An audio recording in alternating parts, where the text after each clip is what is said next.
Hello and welcome to Developer Perspective.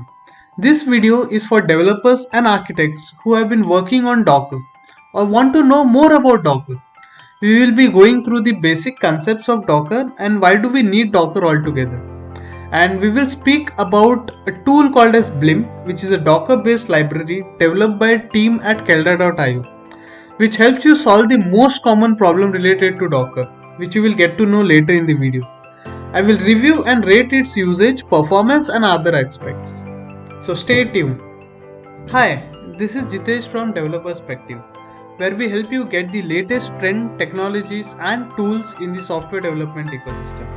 If you are new here, make sure you click the subscribe button and hit the bell icon to support our channel. So let's jump into it. In this video, we will cover the basic concepts of Docker. Compare Docker with a VM. We will also speak about why do we need Docker, what is the most common issue faced by a Docker developer, and how Blim fixes those issues. You can find all the topics that I have covered in this video along with its timeline in the description below. So what is Docker? Docker is a tool to create standardized unit to achieve three MENTs of a software application. So that's development, shipment and deployment. So in simple words, it helps you create a virtual isolated environment for your application to run and flourish. And you do not have to worry about the underlying hardware on which the application is running. So if you are a developer, you will always come across this problem where everything is working on your local system, but it doesn't work on your server. It doesn't get deployed on a server. It doesn't work on a friend's or a colleague's machine.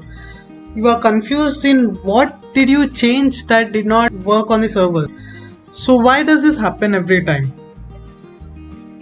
That's because a lot of time applications are dependent on environment variables. Applications are dependent on different aspects of an operating system, different type of packages, different type of libraries, softwares installed on that system. So that's the reason this happens, wherein a specific application works on a specific computer and it doesn't work on a different computer or a different server. So to tackle this situation, Docker came up with something called as containerization of the application. So what does this mean is each of this application is isolated with each other. So every application would create its own environment, an isolated environment where it can flourish, where it doesn't have to depend on the underlying hardware, because you are taking hardware along with the application code. So why exactly do we need Docker? So this we can understand when we compare a Docker with a virtual machine. So what is a virtual machine? Virtual machine is an operating system or an environment hosted on a hypervisor. Okay, so each infrastructure would have its own hypervisor on which you can install virtual machines. So what happens when you install a virtual machine is that you have to install the operating system, the guest operating system. You need to install the kernel related to that operating system, and then you will be able to install applications on it. But the problem is these kernels and the operating system are very heavy, as it has to take up the entire load of an operating system's installation, running, execution and the kernel execution. So all this pile up and creates the virtual machine which is quite heavy to load, and it takes quite a lot of time to get installed and start running. Whereas if for a Docker container, you don't have to install a kernel. So what happens, all the containers in a Docker environment uses the kernel from the host operating system. That's the reason you do not have to load the entire setup of kernel. You do not have to load a full-fledged operating system to be able to execute your application. So what happens when you deploy a container on Docker, it creates just the operating system. You can still have an operating system, you can have a full-fledged operating system running on a Docker container, but now you don't have to worry about the kernel loading. You don't have to wait for a long time for your application to be deployed onto a container. So that amount of time it takes to create a container is much less than what it takes to create a virtual machine, as it doesn't have to worry about the underlying hardware configuration, which includes kernel installation which includes booting up your operating system. As this is all shared across the same operating system's kernel. Now the best part is not only it is easier to install and quicker to install, but the performance is much better as it all shares the same operating system's capabilities. So if you are working on an Ubuntu host operating system, all the applications would be running on the same kernel and the memories are being shared. So comparatively it's much easier to install a Docker container, and it's comparatively faster to execute a Docker container as compared to a virtual machine. And the next best thing about Docker is Docker can work everywhere. So you can install Docker on a Linux server, you can install Docker on a Windows computer, you can install Docker on data centers, you can install on cloud like Azure, AWS, Google Cloud, anywhere. You can have Kubernetes using Docker. So there's a lot of implementation which you can do using Docker. Now let's see how Docker works. So there are a few components in Docker. So the first component which we have been speaking about for the last 2-3 slides, that's the Docker container, which is an isolated environment for your application to execute. The second thing is the Docker image. So what is a Docker image? It's a template used to create and launch a Docker container. So it has all the instruction and all the codes and everything compiled together to create a Docker container. So it is a template using which you can create a Docker container. So how do you use or how do you create a Docker image? Is by creating something called as Docker file in your project directory. Okay, so what does that Docker file do is it will have all the instruction to bind up the software code.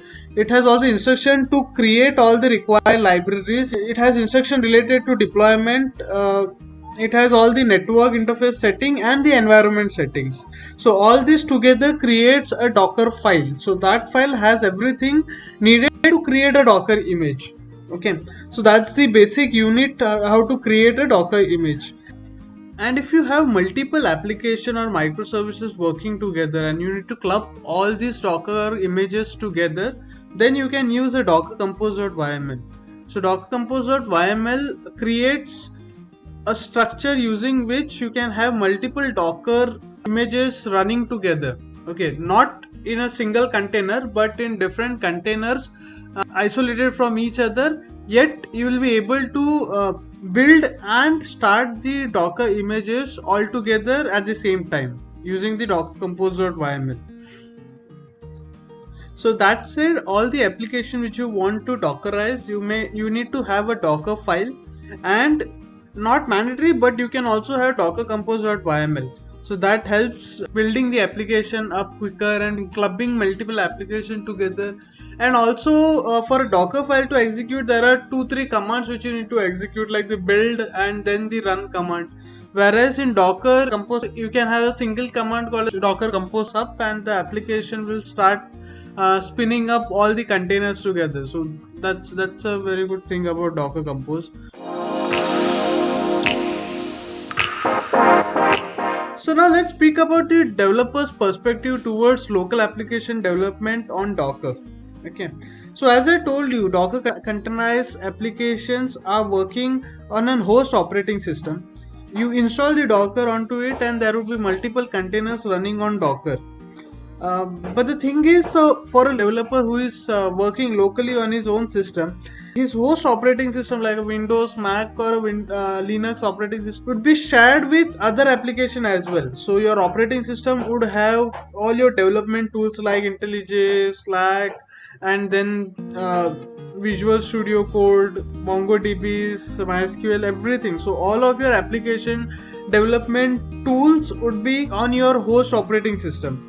And this, in the same way, there would be Docker installed on your host application. Okay, so when you create such Docker images, when you create Docker containers and try to run it on your local systems, what they do is they share your operating system's memory, they share your operating system's processing power, and this keeps on piling up. So each of your container would have its own operating system, like a Debian based operating system, or it can have its own packages installed and everything. So The problem here is each container would take up its own space. It would not only have your source code, but it would also have all the other requirements like the operating system, the environment variables, and everything inside the Docker container. And that makes a Docker container a bit heavy, and that costs your operating system latency. So to reduce that, so this create a lot of problem once you are building up a lot of application and your application stack is quite huge. So there is like you have a front end, you have a back end, you are a full stack developer, you are creating a back end change and you need to deploy it onto a container. You're creating a front end change as you are deploying. You have a MongoDB or a MySQL DB as a container by itself, and that you need to keep on running. So the cost and the weight of your containers keep on increasing. So that creates a lot of problem when you are doing a local development and your computer has a limited amount of space available to be worked upon locally, right? So if it is a server, then it would only have a Docker engine working on it and it will have all the containers on it, and that's it. It doesn't have to do much out of it. For a developer working locally on his laptop or a computer, it's a very heavy process to work upon.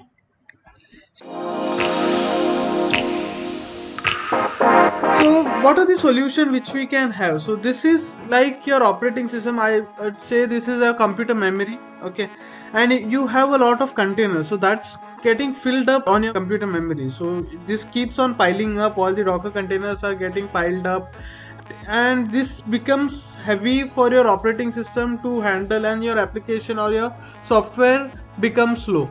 The slowness can range from like millisecond of your latency or to a minute or three. So every time you do some operation, it takes much more time than it used to take some time back.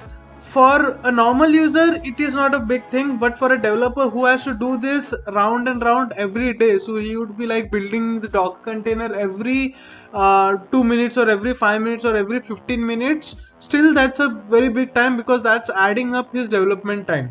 Okay. So what is the solution we can have to solve this problem? So the first solution which we can have is delete unnecessary containers. Okay, this is okay if you are working on a different type of application and you are working on a single application at a specific time. But the problem is, as we are going for the microservices architecture, it's very important that you have all the bits of your system working together to give you the exact test results, give you the exact scenario where you can develop your application. So this may not be a solution for a lot of people, which includes full stack developers. So full stack developers cannot adopt this because they have a lot of application dependencies. So there are a lot of containers they need to keep on running to check the integration, how it works. This can also not work for multi-container based applications. So if you have like your backend needs to connect to a MongoDB, your backend needs to connect to a MySQL database, and you have containers for that, so you cannot work that way as well, because now your application depends on a different container for its execution. The second solution you can have is you need to increase your memory of your computer. Okay. This we have been facing for a lot of time. Every developer has to increase his computer's memory after few years. He has to keep on adding memories to his computer. That's because the software development tool, the software development IDE are becoming more and more data intensive, more and more processor intensive. So that's the reason we already been working on this to increase the memory every year or two for your computers. Okay, but this is not the best solution you can have, right? So now it all depends, like if you have a lot of application coming up for a single month, you don't go and increase your RAM, right? So that's not a good approach to have. Okay, so that is one of the solution we can implement, but that's not an ideal solution, and it's not a viable solution, as you would require to do this very often.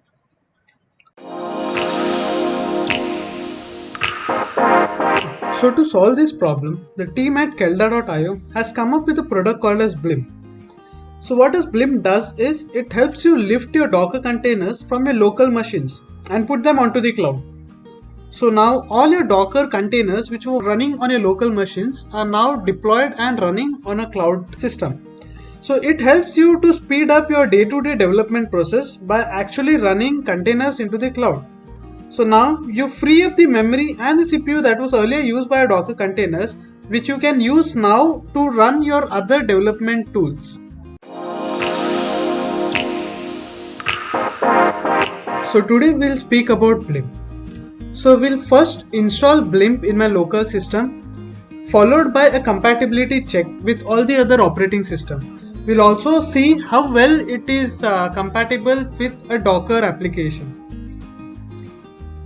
The third thing is we'll try to implement an application, a Docker application, and build and deploy it into a Docker container on Blimp.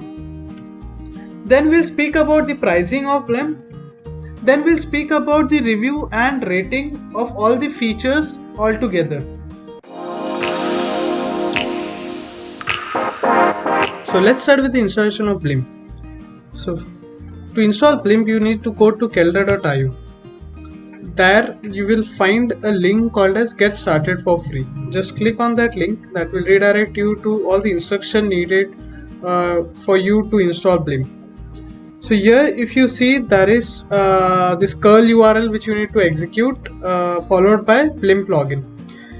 This is very straightforward for Mac and Linux operating system. All the users who are using Mac and Linux, it's very straightforward. You just need to curl the URL, get the shell script and execute it, and that will help you install Blimp, and then you need to just go and log into Blimp. For Windows user, there are some additional steps which you need to do. So to run Blimp on Windows, you need to follow this Windows guide. Okay, so just open this Windows guide. So this says that to execute Blimp, you need to install Blimp on a WSL, or it's called as Windows Subsystem for Linux. This command for installation are all applicable for a Linux system instance. So if you want to execute and run Blimp, you need to have a Windows subsystem for Linux. So that's called as WSL. So that's nothing but a Linux instance on your Windows operating system. So that's how things are. Okay, so if you have a subsystem working, a Linux subsystem working on Windows, that's good. You can go and do the installation there. If you don't have it, there are instructions to install WSL. So you can just open this link here. So this is a documentation from Microsoft where you can just go and check steps to install the WSL. The latest WSL is the WSL2 that runs on Windows 10 with an update of 2004. So that's the version of 2004. After any version of operating system, any version of Windows operating system having Windows 10 version 2004 can have WSL2. So here you can go and install WSL2. Just a brief understanding of WSL2. Basically, there was a limitation in Windows desktop that it always required Hyper-V on your Windows operating system, which was not present for any operating system lower than or equal to Windows 10 Home Basic. Okay, so that did not have the feature that did not have the ability to install Docker desktop, but the upcoming updates for WSL2 has helped Windows 10 Home users as well to install Docker desktop, because now Docker desktop support WSL2. Okay, so if you have a Windows 10 Home operating system, the home version of operating system, instead of having a Pro which has the Hyper-V, anyone who has a Windows 10 Home can go ahead and update their Windows 10 to the version 2004 which has WSL2, and Docker desktop now supports WSL2. Okay, so how do you install WSL2, or how do you go and update your operating system? All details are provided here. You can just click on this link and you will be able to update your Windows 10 to the newest version of 2004. Okay. Now let's go for WSL2. Okay, so how do you set your operating system to always use WSL2 by default is by using this shell script. You just specify that the default WSL will be of the version 2. Okay. How do you install a Linux instance or a Linux subsystem on your Windows operating system is by going to Microsoft Store. Okay, so we'll go for it now. We'll just install an Ubuntu WSL on our system, on our Windows system. So I'll just go here and go for the Microsoft Store.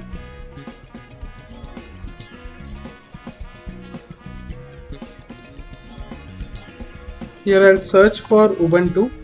I'll be installing Ubuntu as a WSL on my Windows system.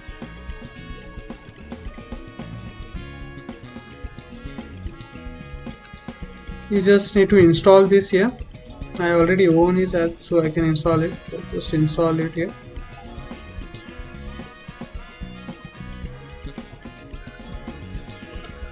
Yes, now the installation has been completed. So I'll just open the Ubuntu. This will take few more minutes to complete the installation.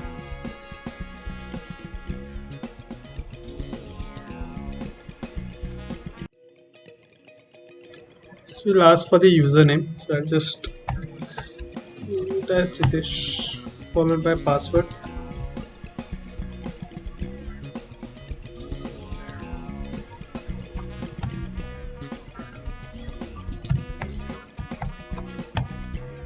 Okay.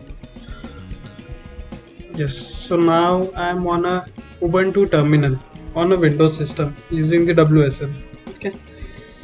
So I can use all the Linux command. I can do everything same as I'm working on a Ubuntu system. Okay, so what I need to do is I need to follow the instruction provided by, so the WSL has been installed, the Ubuntu is set up and now it's working.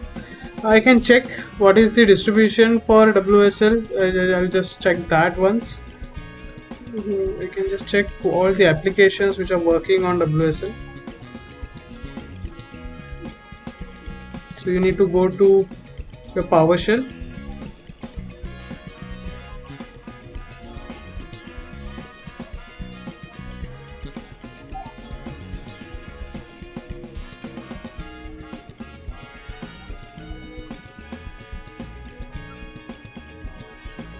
Execute this command. Sorry. Okay, so if you see, Ubuntu is running on version 2, so that's it. I don't have to update anything, and also my Docker desktop is running, so I already have Docker desktop installed on my system, so that's the reason I'm seeing that it's running on version 2 of WSL. Okay, so we are all good here. So now let's go to the installation. So the first thing I need to do is I need to install the Blim CLI using this curl command. So I'll just copy this curl command here and I'll go to the Ubuntu and install it right away here.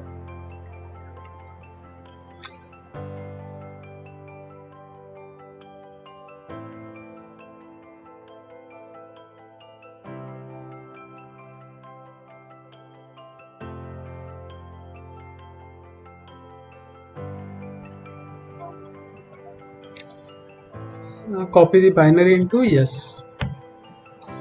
I need to give my sudo password, which I just set now.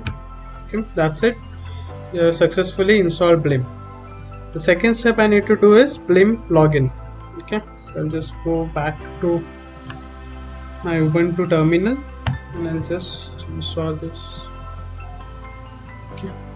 So this will ask me to open this link. If I was working on a Linux or a Mac OS, this should have been directly done, but as I'm working on a WSL, I have to manually go and install this link here. So I'll just open this link over here.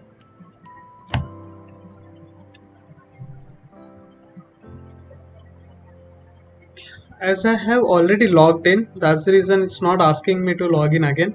So now if I go to my terminal, I should be able to see that I have successfully logged in. Okay, so that's it. This is how you log into the CLI of Blim. So I'll just close this off. I think we won't require this now. Now the third step is you need to go to a project which has Docker Compose file and you need to execute blimp up. Okay, so what I'll do is I have a small React application, a very basic React application. So I'll try to run that React application on blimp. Okay, so I'll just go to that application folder. So I'll just go to my PowerShell.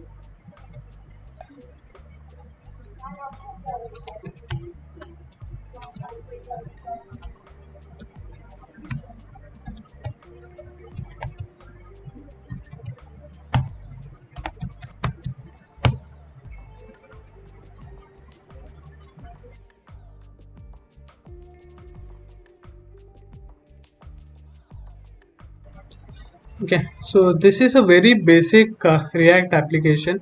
So this just has an app.js where I just welcome anyone who just opens this website and says that uh, you can learn React from this link. Okay, so that's the basic setup which we have here.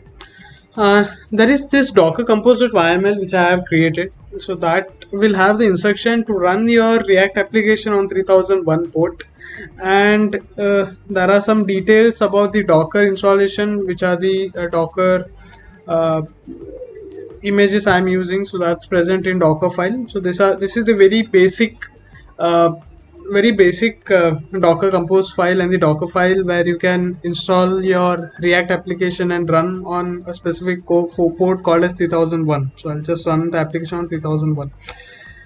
Okay, so I'll just so this application is already dockerized. So what I do is I want to run this Docker application on blimp. Okay, instead of running it on my local containers and local Windows Docker desktop, instead of having that having this application run on that, I'll run this application on blimp clusters. Okay, so I just need to go to my Ubuntu. So I am on the application folder itself. So this third command which you need to execute is blimp up. So you need to go to the folder level where you will have your Docker Compose file and you need to execute blimp up. Okay, so I'll just execute here blimp up. So if you see, this will start booting your cloud sandbox on blimp. So for the first build, actually this requires your Docker engine to be running in background. So we need to start the Docker desktop from here. So I'll just start the Docker engine. So now my Docker desktop is running. So what I'll do is I'll again try to do blimp up.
So now, as you can see, the application has come up. It says as 3000, but the application is now running on 3001, as we have done the Docker mapping at 3001 port. Okay, so let's check that out if that's running on that exact port. So we'll type in here localhost 3001. So we'll just open this 3001 port, and yeah, you have this application running. Okay, so now the best part about this is not loaded from a container that is running on my system.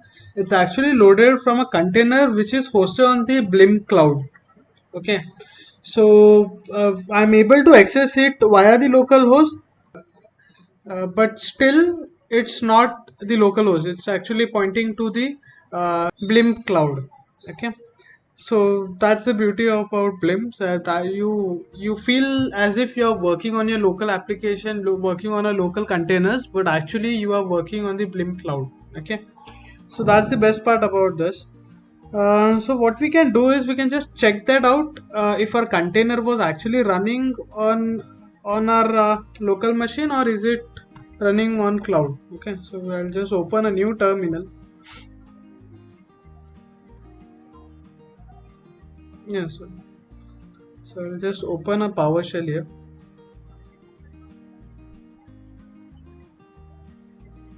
and we'll check out the Docker images. Okay, so the Docker PS will check the containers which are actually running now. Okay, so if you see, there are no Docker containers running on my system. Okay, but still I am able to access that because the Docker container is hosted on the Blim cloud. Now let's see what is the Docker using, what is the local memory the Docker using. So I'll just put in the command to check if by any chance it's creating any Docker container or running any Docker container, and if you see, there is no container running on my local system. Okay, so that is the beauty about Blim. You don't have to have your local containers or Docker containers running on your local system. Your Docker container will be hosted on the Blim server, and you will be using that. As such, you are using a local Docker containers. Okay, so I am able to access it as a local on local host in the same way as I used to use when I used to have containers on my local system.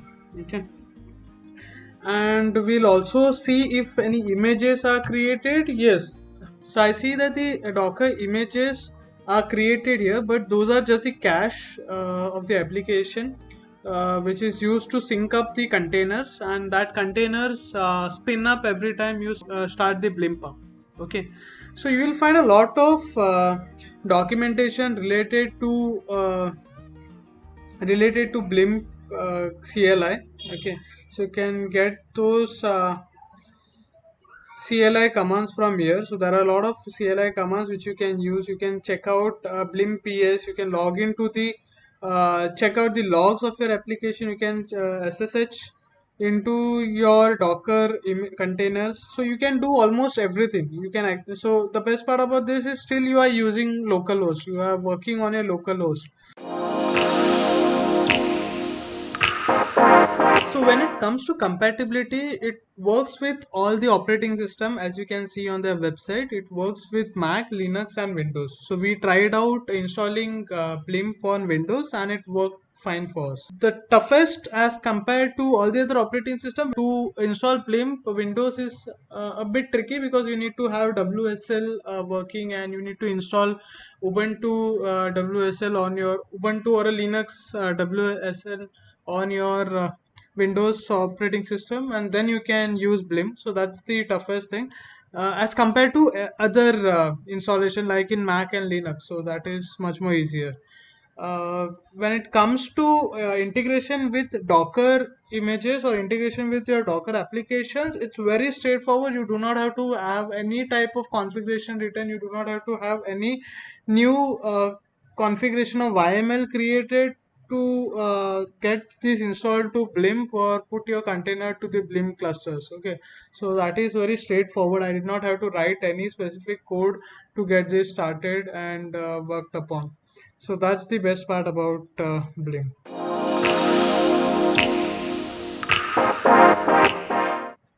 When it comes to implementation, still it is very easier to implement Blimp on your existing system.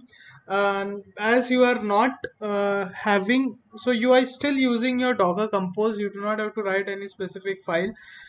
You are still accessing your local host, so even if your application containers are hosted on Blimp clusters, yet you are accessing all your application on local host as if you are using your local Docker engine. Okay, so the implementation is quite straightforward, and I feel that very little change you need to bring in when you need to migrate your local containers onto Blimp containers. Okay, so that's very straightforward there.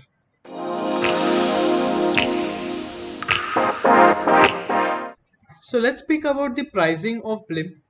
So you can find this detail on their website under the pricing section, and there are like three different pricing plan which you have. So first is the starter plan, second is pro, and the third is the business plan. For the starter plan, it's as of now free for use, which includes 4 GB of RAM, and it bursts up to one CPU, and you have like 2 hours per day of usage. The features includes it's preemptible. Okay, so what is preemptible? If you just click it here, you will get to know. So preemptible is like all your Blimp sandbox in the Blimp clouds are preemptible. When an instance is left unused for more than 1 hour, it will be automatically shut down and restored when the user returns. Preemption happens at least once every 24 hours for all sandbox. So that is one of the features they have, and this supports Docker Compose on cloud. Okay, and the Pro, which is like $25 per month, for pro developers or team building large applications. Okay, it gives you like 8 GB of RAM, one reserved CPU, 300 hours per month, which includes features like RAM, CPU hours are added more in this plan. You can talk with the team to get more details about this pro plan. And for the custom business plan, it allows you to have custom RAM, it allows you to have custom reserved CPU and hours per month, and you have features like single sign-on, self-hosting on your own hosting site or your own hosting environment, and you have like priority support and an optional dedicated VM. Okay, so these are the different pricing plan which you have for Blimp.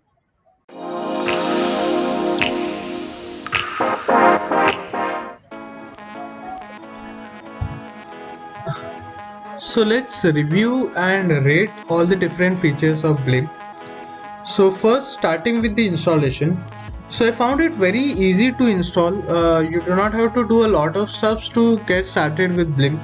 You just have to execute that curl command and that installs your Blimp, and that's it. So installation is very straightforward. For Windows users, there are some additional steps which you need to do, like you need to execute these commands and do the installation on an Ubuntu instance or a WSL instance. That's the reason there are few additional steps which you need to do to work on a Windows computer. So you need to install WSL to get started with Blimp. So that's the reason we'll be rating this at 8 out of 10. When it comes to compatibility, it works very well with your Docker application. You don't have to create any new configuration file. You don't have to install a new tool for getting started with the integration. You just have to use the same Docker compose.yml which you were using for your Docker engine. So that's the reason compatibility is very straightforward. The commands which you execute are almost similar to the commands which you execute when you use Docker Compose. Then you do not have to memorize this many new commands to get started with Blimp. So that's the reason it is that compatible with my usage with the Docker. So then I'll be rating this at 9 out of 10. as there are still some commands which are missing as compared to the Docker Compose.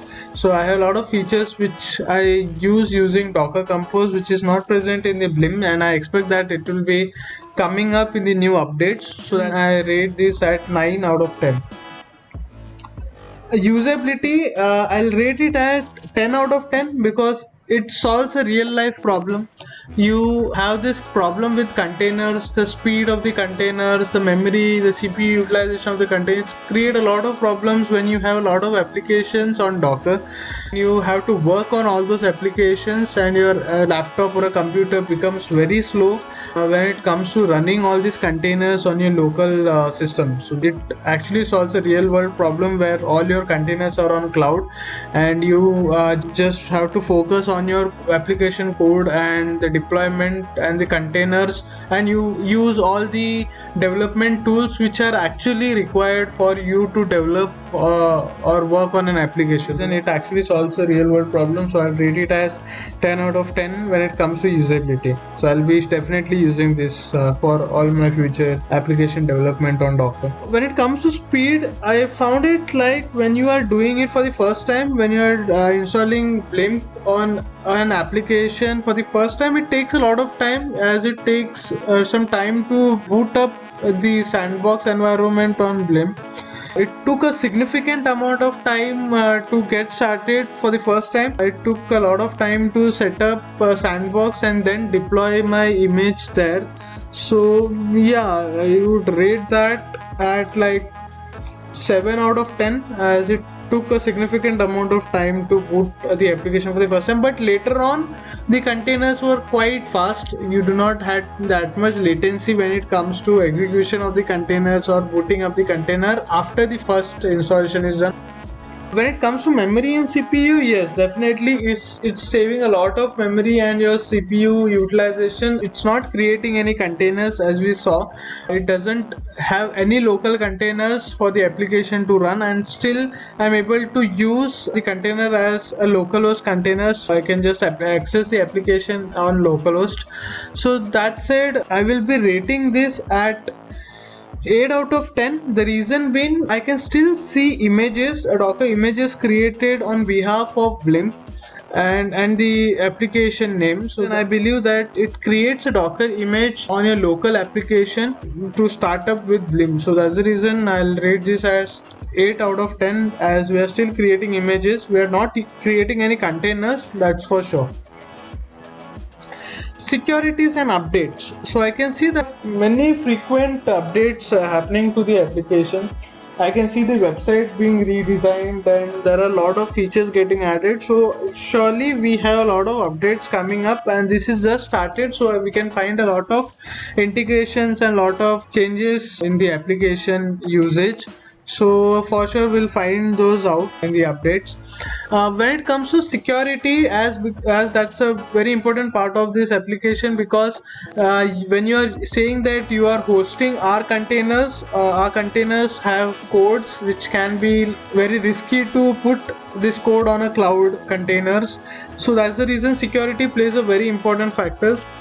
So if you go to security, you will find on their website that there is a section for security which says that they are running all the containers on Kubernetes on a Google Cloud platform. So they are saying that all the containers are isolated in their own Kubernetes namespace, and all the containers run on a single VM.